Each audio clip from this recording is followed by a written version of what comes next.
একই ফ্রেমে সাবেক 4 মন্ত্রী ভারতে বসে দেশে পাঠালেন ঈদের বকশিশ।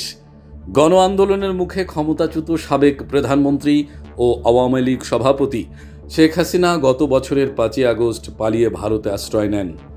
দীর্ঘ 15.5 বছরের মাথায় ছাত্র জনতার নজিরবিহীন গণ অভ্যুত্থানের মুখে ক্ষমতা হারিয়ে এবার ভিন্ন প্রেক্ষাপটে ঈদ উদযাপন করছেন আওয়ামী লীগ সহ দলটির বিভিন্ন অঙ্গ এবং সহযোগী সংগঠনের নেতৃবৃন্দ।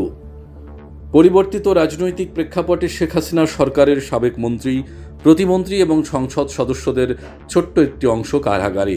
তবে বেশিরভাগ সাবেক মন্ত্রী, প্রতিমন্ত্রী এবং সংসদ সদস্যরা ভারত সহ বিভিন্ন দেশে নির্বিঘ্নে পালিয়ে রয়েছেন।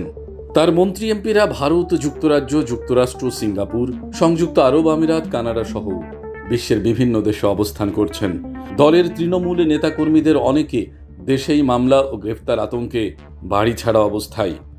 মঙ্গলবার যুক্তরাজ্যের একটি হাসপাতালে সাবেক 4 মন্ত্রীকে একই ফ্রেমে দেখা যায়। তাদের মধ্যে রয়েছেন সাবেক মন্ত্রী আব্দুর রহমান, সাবেক মন্ত্রী হাসান মাহমুদ, সাবেক মন্ত্রী খালিদ মাহমুদ চৌধুরী এবং সাবেক মন্ত্রী শফিকুর রহমান চৌধুরী। জানা গেছে, যুক্তরাজ্য আওয়ামী লীগের সভাপতি সুলতান মাহমুদ শরীফ হাসপাতালে চিকিৎসাধীন রয়েছেন। তাকে দেখতে মঙ্গলবার ওই সাবেক 4 মন্ত্রী হাসপাতালে যান। এছাড়া যুক্তরাজ্যের একটি নামকরা রেস্টুরেন্টে জমকালো আয়োজনে ঈদ উদযাপন করতে দেখা গেছে আওয়ামী লীগের একাধিক নেতাকর্মীকে। তারা সাঙ্গপাঙ্গদের নিয়ে সেসব অনুষ্ঠানে হাস্যোজ্জ্বল ছবি তুলেছেন, যা মুহূর্তেই নেট দুনিয়ায় ছড়িয়ে পড়ে। সাধারণ মানুষের প্রশ্ন, দেশকে সংকটে রেখে কিভাবে এসব ফ্যাসিস্ট নেতা বিদেশে এত আয়েশি জীবনযাপন করছেন? পাচারের টাকায় তারা বিলাসী জীবনযাপন করছেন বলে মন্তব্য করছেন অনেকেই।